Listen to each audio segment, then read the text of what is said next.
Kristi, we're live. All right. How are you? Welcome to Women Investor Wednesdays. Hi, thanks for having me.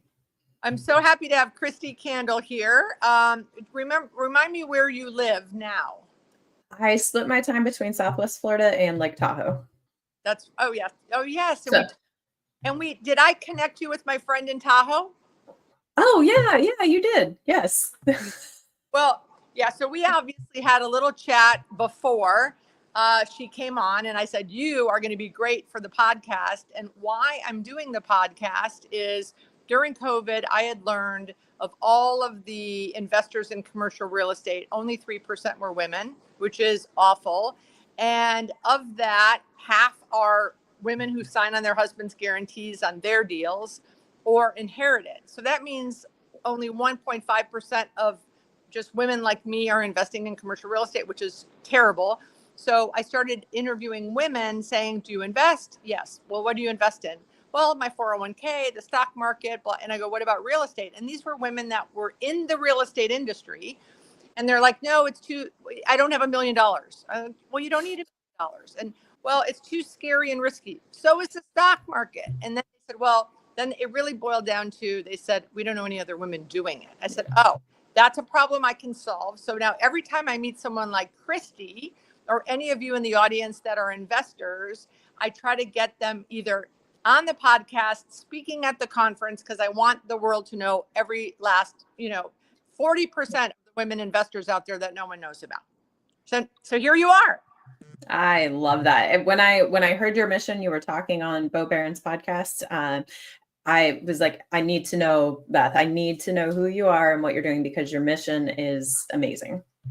So let's start. So I like, we have for the last 8 weeks, we've had 200 to 300 people live watching, which is, and I would say that, and then we have a lot of people that watch the recording, but the audience is about 60% haven't done it yet, want to, but haven't put their toe in the water. So I like to start the podcast with my guests. First deal. Do you remember your first deal? And let's talk about that. I do, because my CPA, I had started my own business and my CPA said, you need more deductions. I'm like, how do you get deductions? He's like, buy a property. Oh, okay. So yeah, it actually ended up, my first deal was a townhouse in Lake Tahoe. And I was still splitting a ton of my work. It was in Southern California and just California in general. So I bought a townhome that I knew I could Airbnb part of the time. So I ended up making that a house hack. I bought it to defer 6 figures of capital gain taxes. Bought it to be a house hack as well, to where I Airbnb the first floor. And by the end of year one, to fast forward to the ending, by the end of year one, I had covered my mortgage, HOA, and utilities with my short-term rental. And I went, whoa. I just covered all of my expenses and lived for free. What is this? And I don't even think I knew what the word house hack was at the time. I just knew I wasn't going to be living in Tahoe full time. And some people that are watching may not know what that means. So please share. Well, it is the only thing I do now. I have not paid to live somewhere since that property. But basically, house hacking, whether you rent a room or have a duplex and rent one side, basically it's having someone else help you pay your mortgage. And so for me, it's been short-term rentals because it gives me the most flexibility if people are in town to turn it off and allow my friends to stay. But yeah, between Tahoe and Florida, I'm all about house hacking and having someone else pay for me to live somewhere. So do you remember how much that was, the Tahoe place? The first one, I want to say it was in the low 300s. So maybe like 325-ish. And I bought that. Went into escrow in the fall of 2016, and closed in 2017 because I needed 2 years of having my own company for tax returns. So I was able to get a longer escrow. So closed in 17. And did you mortgage? I did a 3.5% down FHA loan. So the very little out of pocket. But by buying that and putting it in service right away, I was able to take the different tax deductions through 2017. And did you live in Tahoe at the time?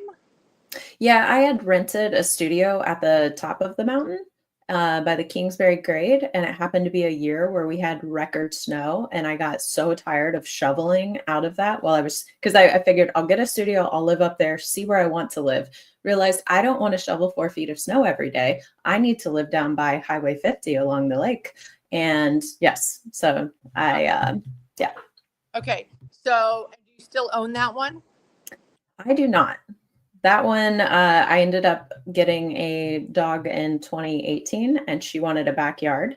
So we wrote letters and got house number 3 out of that one, or property number 3 out of that one.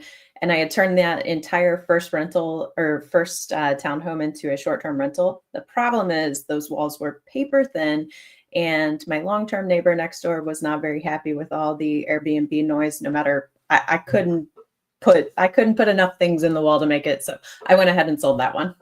But that is what actually paid off my student loans and made me completely debt free. That's amazing. So you got Yeah. your, and you got out of debt. So what about, so number 2 happened in the middle. What happened with number 2? Number 2 happened when a friend came up for a ski trip and we were talking about the property I was in. And he said, wait, you just did that while living there? What if we bought one together that was only a rental? And I'm thinking, what? A property that's only a short-term rental? Like, that's so scary. What would happen? The funny part is he was 20 years older than me. And I'm the one saying no to new technology with Airbnb. And I was scared of what could happen. So he ended up convincing me that this would be a good idea. And worst case, we can long-term rent it. We bought it and it performed amazing. It did more than 2.5 times what my house did, which makes sense based on not living in it. So, And do you still own that one? nope, that one we sold shortly after COVID, partially because I'm just not a fan of HOAs. That same community, there were 10 out of the 330 members who decided that, and the whole community was built to be a short-term rental. I know the main master developer, like I got to the bottom of all of it, but 10 people wanted to change the rules. And I'm fine if you change the rules, but not if you do it secretly. So I woke up every single owner. I sent mailers to every single one. I said, I don't care how you vote. I just want you to be aware of what 10 people are trying to do. So it was an 18-month battle with the HOA board. We eventually won and got not corrupt people in with their own agendas. But I really just got tired of dealing with HOAs and having rules. So I opt for properties without HOAs now. Absolutely. Okay. So then number 3, you told us about the dog backyard. Well, she picks amazing properties. So I kept hearing that you can send mailers out and that people will answer and you can buy a property. So I realized in Lake Tahoe, where I'm at on the South Shore, we had the $1 million beach condos that were going in right along the lake that were replacing a mobile home park. We had an event center, which made me run for county commissioner because I saw what was happening in the community and I did not want that to fail. So we had an event center that was going to be built in State Line. And there was a couple other things that were happening. And there was this section, this neighborhood that it needs some love. But I'm like, wait, if $1 million condos are going there and we're getting an event center here, and this is lake level and I don't have to shovel snow and there's no HOA, probably be cool to own a property in here. So I sent him a letter and I was like, I live across the street. My dog would love in a townhome. My dog would love a house with a backyard. If you're interested in selling, let me know. And I thought it didn't work. But then 3 weeks later, I get a call from Grandma Shirley, and she lived down the hill in Carson. And she said, Kristi, I got your letter. I've been renting it out for 6 years. My tenant just moved out. I'm ready to be done with it. Let's meet on Saturday and make a deal. I'm like, wait, what? What? So I bring Kaya, my dog. I'm like, please be on your best behavior. Like, this is amazing. Turns out she was the original owner of the house. She was another badass woman who she raised her kids by herself, built the home, like awesome businesswoman. And she just could see something in me. She's like, all right, let's do a deal. And I told her, I mean, the house needed a ton of love, but I love forced depreciation. So I'll gut a house. That's no problem. The backyard, I'm not kidding, had probably 12 to 18 feet of landscape debris. We found drugs, bullets, couches. Her tenants matched the neighborhood. So I said, I'll take care of the inside. you take care of the yard because I don't know what I can't see. And I said, let's do this. And had our agent come in and just work both sides of the deal. We had already agreed to all the terms. And holy cow, that property is a cash cow. So did you do owner financing? Did you get a Nope, that one I did do another loan because it had been over the year threshold. So I did another 3.5%. Actually, that one I think I did a 5% down conventional loan. And that was a $352,000 purchase. I've probably put just under 200 into it, and it's worth well over 900 now. And do you still own it? I do. And so that's where I live when I'm not in Southwest Florida, and I Airbnb it when I'm not there. I just looked up the numbers the other day. 6 figures. I was like, wow. And like the mortgage and utilities and all expenses, $3,500. So that thing cashed out. Like, it's amazing. So can I ask a personal question? Sure. How old are you? 38. Yes. So happy. Okay. All right. So tell the audience and me how you got from Tahoe to Southwest Florida. That would be the Caldor fire. Oh no, actually it was COVID. So my dog also made me get a truck and a truck camper so she could go snowboarding with me. And that was in 2019. But then COVID happened and I got my truck camper and I'm like, wait, even our public hearings in California for our development projects, even those are on Zoom. I was like, all right. So I bought all the different Wi-Fi hotspots. So no matter where I was at, what service, all the backups, and we just took off and for 6 months traveled the country. I tried to buy in the Florida Keys when I was down there, but I was told it wasn't a year from my last, because I bought a couple more properties in between. It wasn't a year from my last owner occupied property. And I wrote all the letters explaining, I'm like, come on, it's COVID. I'm clearly moving across the country. I can work remote. They won't give me a loan. Didn't get that property. So then in 2021, the Caldor fire came in and almost wiped out the South Shore of Tahoe. And it just, every time I'm out walking Kaya, we're just like hacking and this isn't good. So I was like, well, we have a truck and a truck camper. Let's take off again. And that's when my friends had just moved to Naples, Florida. And they said, you have to see this area from Fort Myers down to Naples. There's a stretch of it that looks like the Keys, only you're not so isolated. And came down, looked at several properties and found one that had definitely needed some love on the inside. It was just outdated, but there was an area I could add a pool. I could rebuild the dock and put some lifts in, have a boat, dog beach right around the corner. Because I always said, if I move back to Florida, because I had lived there originally right after college, I said, if I move back, it has to be on the water. I have to have a boat. I have to have a pool. It has to be the beach right there. And ended up finding it. Voila. So now how many months are you in Florida versus Tahoe? Probably, well, in theory, I'm a reverse snowbird, where I'm in Tahoe skiing and snowboarding in the winter and Florida in the summer. I say in theory because Hurricane Ian wiped out my community in 22. So then I went back to Tahoe for much longer, for about 9 months, waiting for even our grocery store and, essentials to reopen. And then this year, my dog is 15 and she said, I'm not doing that drive. So in theory, eventually I'll be a complete reverse snowbird, but it's wherever the wind blows. What's your dog's name? Kaya. Kaya. How old is she? She is 15. You might be able to see. Oh, so cute. Okay. I'm not going to have tiny humans, but the furry ones I'm down with. How many properties do you have now? Right now, 10 properties. And how many are in Tahoe and how many are in Florida? 2 in Tahoe, 4 total in Northern Nevada, 4 in Central Ohio, and 2 in Southwest Florida. Ohio and Nevada. When did that happen? So the other one that's in Tahoe also came from those letters. It was a guy who owned a fourplex 2 streets over. And he owned properties down in Long Beach. And he's like, I'm willing to sell it.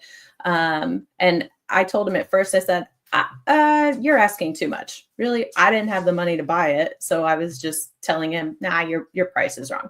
But then in the meantime, I ended up selling that first townhome that gave me the money. I also went through 10 lenders and ended up finding Mountain America Credit Union, who had a private portfolio loan that only required, I think it was like 15% down, as opposed to every other bank wanting 25%. And then that same partner that I bought the second property with, I said, hey, let's buy this fourplex together. So that fourplex also cash cow, and it's now worth 1.5, and we bought it for 540.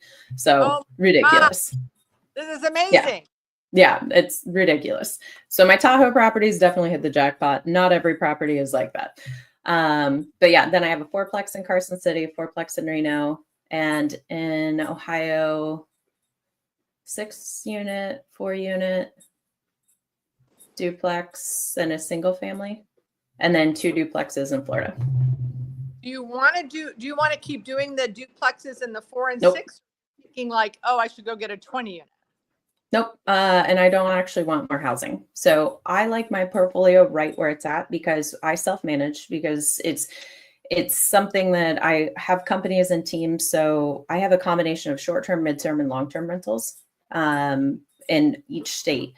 But I do not want any more, because they're cash flowing and they are giving me what I need from appreciation in that. I don't want to manage more units. I don't want to manage more tenants. So no, anything in the future are my development projects or buying businesses. Do you want to buy businesses? I do, the right businesses. What kind of And business? so the businesses I'm looking at are like electrician, HVAC, pest control, all stuff that goes around the same concept of real estate. But businesses that I work with both in development and in my residential stuff, that I know how their business runs. I can't believe you're 38. This is amazing. I had a question and it went out of my head. You want to invest in businesses. Oh, have you ever, so with all of those 10, you have the guy partner in 2 of them, right? Do you have partners? I do. I have one of my friends in Tahoe. She saw what we were doing with a couple of properties, and she was actually the one who found the Carson and the Reno, and she's like, hey, maybe we should partner and do these. I'm like, yes, like I've already gotten to know you. She helped me with setting up my STR. She actually has the luxury STR rental business that she does for select owners in Tahoe. And so she loved the design and the setting up. And I'm like, great. Cause that's when my brain goes, nope, don't care anymore. I will see the layout. I will make that, maybe pick the tile, but after that, and I don't care about those details. I know what I want it to feel like, but I don't want the details. So it was a great partnership in that sense. And then like our Reno fourplex was a story from hell, but it was great because I was able to take on to be the money partner, to do the loans and the insurance, the legal stuff. And then she did the construction management, and it was a complete gut remodel. The prior landlord owner was a slumlord. So yeah, we put a lot of love into that one. But yeah, so I will have 2. There's a couple properties where there's 3 of us, the original guy and April, that we went in. But most are either me by myself or me with one other person. And have you ever LP'd in other people's deals? I have so I don't necessarily like the stock market or trust it. So I feel like if I self-direct my retirement funds, then I can at least feel like I have some control. So I've invested into a couple syndications via my retirement. Okay. Yeah. I mean, so I started doing LPs and then I went into GPs. This is mostly all retail. And right now I have 4 shopping centers worth about 80 million that I GP, but I've syndicated. One, I just have one partner. But in the last 4 years, I've LP'd with 13 other GPs where I give a check and I get a check. And of the 13, I think 9 are women. So I love that. Yeah, I'm really happy that I'm helping to seed, and I'm just doing 25 or 50,000, but then once I say I'm going to invest in a deal, then I kind of bless that deal. And then there's other people that go to the conference that want an LP too, and they don't want a GP. So That's amazing. Okay. So, in the beginning, did you have more fear than you have now? Honestly, my biggest fear was I didn't ever want to. My thought with owning property was that I was putting roots down and I would be stuck somewhere. And I clearly love to float around and be everywhere. And the power of house hacking and realizing that no, this is an investment tool that I don't have to live here full time. I can rent it out short term, long term. And I'm one of the weird ones that I don't care if people are sleeping in my room there. If I go to a hotel, someone else has slept in that bed too. And I don't care about stuff. So like whatever is furnished, it makes it a very nice short-term rental, but I don't care about stuff either. So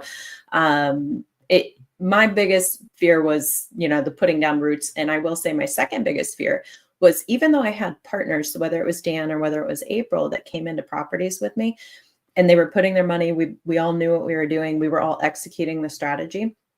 I was like, I don't want to lose someone else's money. So that was probably my bigger fear of, we have to make sure this works and that it plans out well. Even though it's not on me, I just am an extreme ownership person that is like, oh, that went wrong. All right, boom, let's figure this out. Let's problem solve, because everything is figure outable.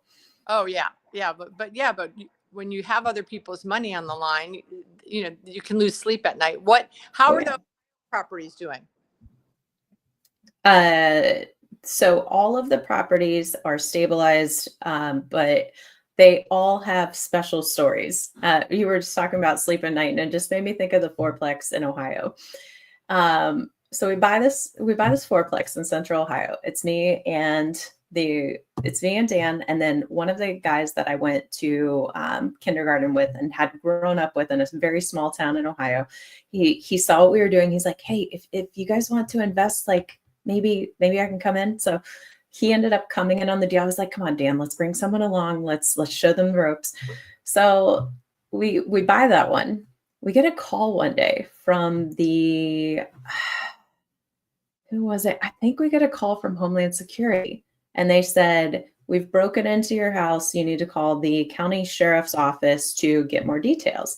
And he's like, I don't know what this means. And I was like, okay, well, let's start going. So my brother had interned with me at the time. And I said, Chris, can you call the sheriff's office and try and figure out what the heck is going on? Well, at first they were like not giving us any information because they thought we might be in on it. But finally they realized we're not any part of what they were busting. And it turned out that our unit, it was the end unit on the fourplex. So they were set up like townhomes. It turns out that ended up being a stash house for the cartel. And they found 80 pounds of heroin. And it turns out the entire ring, it was a multi-state ring bust. They were also making fake Social Security cards and IDs. Our house was the stash house. And I was just like, what? And then that's where and so like at that point, we're just like, and so the story for that unit, because Logan walked it and then I walked it. So the cartel and Homeland Security, everyone's watching us. I'm like, why the hell did you tell us not to buy this property? Like, that's BS. Y'all clearly were watching us and you clearly vetted us. But my gosh. But then we call them. I've ever heard. And trust, I got plenty of them. But they're just fun stories now that we laugh about, because it's like, in what world did that actually happen? But it was really hilarious when they told us. We said, okay, you caused a lot of damage, like $11,000 worth of damage to our property. What, like, we didn't do this. And they basically said, you're bad property owners. Okay, first of all, it was an inherited tenant, and we did as much background as we could, and we did all the stuff with the estoppels and making sure they pay rent. And I mean, they did pay their rent. Like, how are we supposed to know this? So turns out we were able to work with insurance, and insurance did end up covering a chunk of it. We turned that one into a short-term rental. So we always had eyes on the property 2 or 3 times a week, long-term rentals and the others. And that's kind of like our MO now. Every multifamily property will have one short-term rental. So we always have eyes on the property multiple times a week. But it turns out that guy's story, they said he was a superintendent for a construction company. And in development, we hire GCs all the time. They have superintendents that will go live in an RV at the job site. So I said, he's paying rent because he hadn't furnished the unit. They're like, yeah, he just got the lease. They're paying rent, but they pulled him to a job. And I remember asking the listing agent that directly. I said, why is there nothing here? This is funny. And he told me to my face that was the story. Oh my gosh. What? So back to the buying the business thing, because I'm thinking you're Yeah. 38. Got it. You've got, I mean, I'm 64. You've got a lot of years ahead of you. But I like the investing in the business. One of the women that spoke at our conference last year, I think you'll like this idea. So she invests in self-storage. Okay. And so she said one day, what's my biggest expense? Because she wanted to turn expense into profit. Mm-hmm. And what do you think the biggest expense for self-storage is after real estate taxes and insurance? I mean, my first thought went to software, but I don't know about Dumping. I mean, is it So guess what she bought? Oh, I like that kind of business. I like that idea. A company. Oh, I like that. So she has like 3 hauler garbage trucks, and she can use them for the dumping of the self-storage units where people leave and they leave all the scrap behind. And now she provides the dumping service or the pickup or whatever it's called, the hauling service for self-storage owners in town. Perfect. I love that. It's those uses. Like I geek out on business. So I've got a couple companies of my own that I have, and I built software and CRMs for that. I love business. I love business optimization. I love mentoring and helping people. And so it's like anywhere where, and my thought with the buying businesses is you normally start a business because you're technically sound in something, like whether it's HVAC or electrical or plumbing or whatever it is, you normally know that, and you don't realize that the other 85% of what you do, like in how to actually have a business and accounting and the back behind the scenes stuff. And that's where it's like, man, if we just have those solid operators who just need to be modernized, who just need some of that to where they can excel at what they do. I love business in every aspect of it. So yeah. Well, my peers, so in South Florida, there's no construction, right? There hasn't been any new construction for 3 years. If there's not a shovel in the ground today, it's not going to be, nothing's coming out of the ground in the next 2 years. So my friends, my developer friends are all buying franchise. Like one guy bought a tire company, and one guy's into urgent cares. And that's exactly when I pivoted to businesses, is when it's like we are underwriting so many things and it doesn't work. Yeah. Another one of my friends is a UPS franchise. So I see it happening where the real estate experts who cannot buy or build are buying businesses. The urgent care guy is brilliant because he's he's an urgent care franchise. He is building these freestanding urgent cares, and then he flips them to a triple net investor. And if you think about it, if the cap rate's not as low as he wants it to be, what does he do? He raises his own rent. Yeah. So it's very interesting what's been happening in my community, retail community, in the year or two, because we can't buy or build. Okay. Yeah. So what would be your advice to someone who, has some money, a couple $100,000, maybe up to $500,000, wants to start investing, but isn't sure of the asset class? Like, how does someone dip their toe in? What's your advice to them? It's the same thing to the people that I mentor in development. It's that if you invest in your own backyard, you're going to feel the most comfortable. You understand the town you live in, the streets you're on. You're the one who could tell me, don't buy on that street because of this. But if you go a couple streets in, this is better, or this is the right school district, so it's just, don't overcomplicate it. Just start in your own backyard and see what's possible. And if you go, hey, I can't afford because I live in a more expensive market. Well, literally, we had April on we have the real estate pessimist pod. I have all the hats and hustles. I just love all of this. But so she came on and told us, and literally the lenders told her she couldn't afford a single family home. So she bought a duplex because you can use the rent of the second unit to offset and to show that you can cover the mortgage. So there's be creative, focus on your backyard, shop lenders. What we don't realize is, one, everything in life is negotiable. Two, when you have lenders, they all have different products that they can give. So just because one lender says no, doesn't mean that it's no, you can't have one at all. It's no, they can't actually give you the money.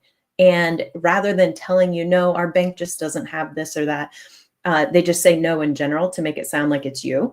But just keep calling banks, because they all have different portfolios. Maybe you're at the end of the year and they've already given away they've given out all of these loans, so they can't, but there's someone else. So, and great advice. That's so true. The bank is not necessarily saying no to you or the deal. They might, their allocation in that asset class might be overspent.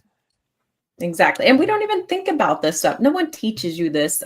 We need to totally change our education system, but it's like, where's the real life practical advice stuff? Like, I didn't know any of this. I just kind of figured it out. And the one thing I will say, you get knowledge from reading and listening and observing, but the real wisdom comes from experience. And sometimes just, you're never going to be 100% ready. Just make sure you're taking the calculated risk. And just because you make one decision, you can then see, oh, that didn't work, and you can pivot and you can change course. But just take action, because the longer you wait to get in, there's a whole big world and opportunity out there if you're willing to take a little bit of risk and just keep pushing. And there's tons of people like what Beth's doing. Like, this is awesome. There are tons of people who will be in your corner to help you. Absolutely. I always say, don't wait to invest and wait. Right. Yeah. Oh, and it's the boring game. Like, I keep thinking, oh, should I do something else? And I'm just thinking about, okay, well, if I sold this property and then I have $1 million in equity to roll into something else, how active would I have to be involved in that next investment? And what would that do? And blah, blah, blah. And I go, but that one still is appreciating and still is kicking off amazing cash flow. But why would I do that? And I always get back to, okay, this is just supposed to be a boring game where I just sit back. I mean, it's why I've gotten so good at snowboarding and beach volleyball, because it's a patience game where you just let it ride. So tell us about the podcast and the coaching. Yeah. So the podcast was, we have the Real Estate Pessimist podcast. It's the good, the bad, and the truth about real estate investing, because far too often on social media, you see someone's highlight reel, and what you miss are the drug bust. And because I could give you a great story on the fourplex and just skip over the whole fact that there was 80 pounds of heroin, and we thought, like, what the heck is happening? So it's meant to tell the real stories, to say, hey, like, basically to have people come on and share the stories, to take the curtain back and just, give the honest truth. Yeah. Huh? Invite me on the podcast. Oh, hell yeah. Hell yeah. And it's with my friend Eric, where I am the optimist, charge ahead. People think I don't even have fear or a comfort zone. No, I have fear. I just feel it and I keep going. And my comfort zone probably is the universe at this point. But Eric is the exact opposite. And he's a little more conservative and he's not actually pessimist. He's just a realist. So it's a good counterbalance. And then we have different people on. So yeah. And then with the mentorship, so I've been a real estate developer for nearly 20 years. I have built in all the primary and secondary markets. I've done hundreds of deals, mostly in California, across all the asset classes. And I really I built my own company and have a self-managing team and software. And I really got a gut check and went, okay, wait, what actually lights me up? What is my passion? What do I want to do? And I realized it's helping empower other people and to get them the freedom that I have, because I have the freedom of my time. If I want to go to Tahoe for 2 weeks, I can go to Tahoe for 2 weeks. And I want to give people that opportunity. So I realized, well, what is that mechanism? So it's development. And fun fact, do you know we have like 19,500 cities in the US, and over 75% of them have a population of less than 10,000 people? No, I didn't know that. Yeah, which means that 75% of our communities are small towns. And if you can fix and flip a single family house, you can buy that building and repurpose it and put a couple tenants in the bottom and have apartments above. And you can buy that building for probably $200,000. So what I do now is I help locals become developers in their own backyard.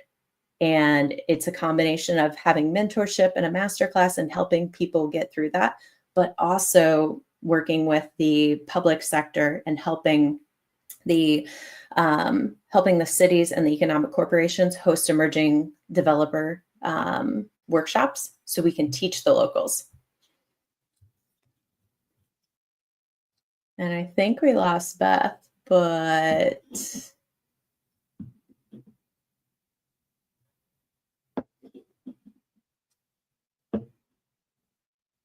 yeah, so the development mentorship is it's a program where I've built out a 90-day, there's a masterclass that's a 90-day course that there's 6 units, we do a deep dive, and we'll meet one-on-one once a month to go through that. And then